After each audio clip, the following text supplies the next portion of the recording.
यहां से आगे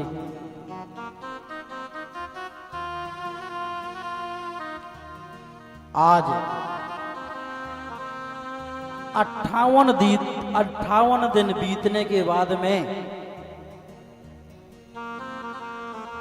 ये भीष्म पितामह है ना, बाणों की सैया पर लेटे हुए हैं। कहाँ लेटे हुए हैं?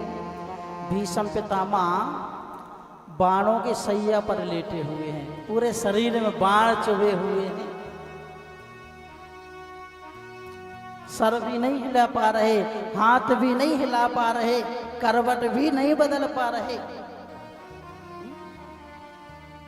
आज 58 दिन बीतने के पास में आज पांचों पांडव अर्जुन, भीम, नकुल, सहदेव, युधिष्ठिर, द्रौपदी, द्वारकाधीश कृष्ण भगवान भीष्म पितामह के पास में पहुंचे। जाकर के पांडवों ने, पांचों भाइयों ने प्रणाम किया, द्रौपदी ने प्रणाम किया। आज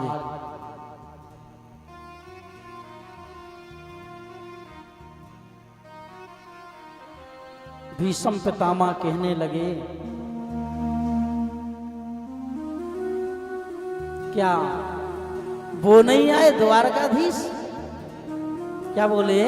क्या वो द्वारकाधीश नहीं आए क्या? युधिष्ठिर महाराज कहने लगे, आए हैं। आज अपने सामने बुलाया द्वारकाधीश कृष्ण भगवान को। भीष्म पितामह बाणों की सैया में लेटे हुए हैं। आज भीष्म पितामह के सामने द्वारकाधीश कृष्ण भगवान आए। आज सामने खड़े हुए हैं।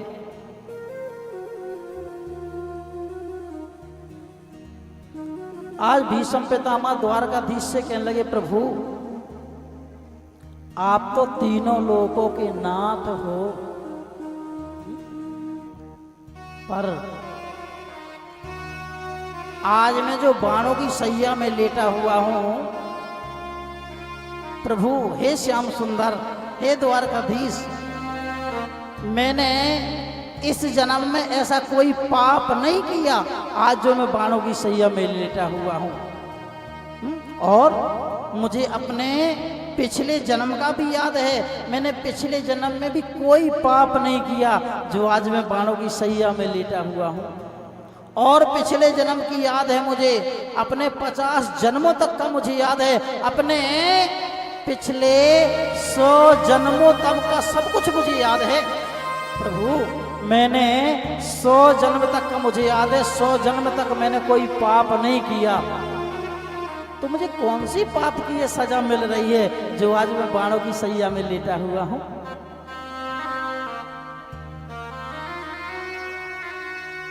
द्वारकाधीश कृष्ण भगवान मुस्कुराने लगे, कहने लगे, आपको अपने पिछले 100 जन्म तक का याद है ना? एक जन्म और पीछे जाकर के देखो। पर 100 जन्म का ही याद था भीष्म पितामह को, अपने पूर्व जन्म का। आज द्वारकाधीश कृष्ण भगवान के लगे, सुनो, आपको अपने 100 जन्मों तक का याद है, और 100 जन्म के एक जन्म और पीछे जाओ, 101 जन्म पर जाओ। आप पहले भी राजा थे, आप 101 जन्म पहले भी, बाद में भी आप राजा थे। एक घोड़े पर बैठे हुए जा रहे थे, हाथ में धनुष बाण था, रास्ते में एक दुबई नाग रेंगता हुआ जा रहा था। आप घोड़े पर बैठे जा रहे थे, आपने घोड़े पर बैठे बैठे अपने बाण की नोक से दुबई नाग को ऐसे फंसा लिया बाण से, और ऐसे फेंक दिया, वो आप चले गए। आप तो चले गए, पर जो वो दुबई नाग था ना, एक बेरी का पेड़ था। क्या था? एक बेरी का पेड़ था। उस बेरी के पेड़ में वह दुबई नाग फंस गया, और उस बेरी के जो कांटे थे ना, उस दुबई के नाग के शरीर में कांटे चुभ गए और उन्हीं कांटों में फंस गया, लटका रहा बेचारा। एक एक बूंद नीचे गिरता रहा खून उस दुबई नाग का, वो तड़पता रहा और उसने श्राप दे दिया, आज जितने मेरे कांटे शरीर में चुभे हैं और जितने दिन में मैं तड़प तड़प करके अपने प्राणों को त्याग रहा हूं, मैं तुम्हें श्राप देता हूं कि एक समय ऐसा भी आएगा कि जितने कांटे मेरे शरीर में चुभे हुए हैं उतने कांटे तुम्हारे शरीर में चुभेंगे, और जितने दिन में मैं तड़प तड़प करके प्राणों को त्याग रहा हूं, ऐसे तुम भी मरना चाहो तो मर नहीं पाओगे, उतने दिन तड़प तड़प करके ही मरोगे। आज उस दुबई नाग का जो श्राप लगा हुआ था, उसी श्राप के कारण आप पड़े हुए हो। भीष्म पितामह जी कहने लगे, हे श्याम सुंदर, मैं आपसे कुछ मांगना चाहता हूं। भगवान सामने खड़े हुए हैं, बाणों की सैया में लेटे हुए भीष्म पितामह, और कहते हैं, प्रभु मैं आपसे कुछ मांगना चाहता हूं।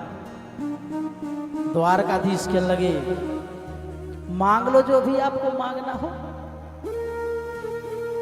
भीष्म पितामह कहने लगे, प्रभु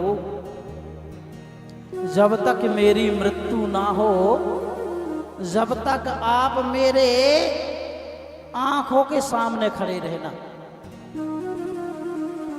भैया द्वारकाधीश तो मन में विचार करने लगे, घबरा गए।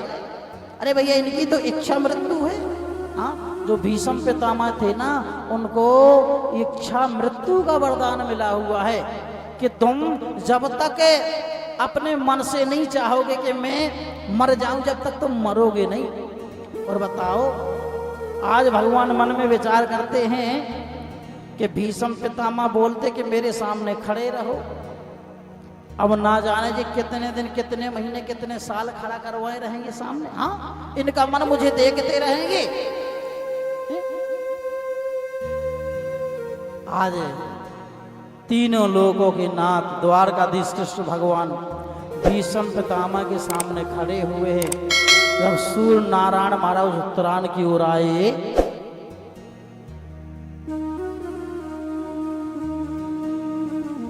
तब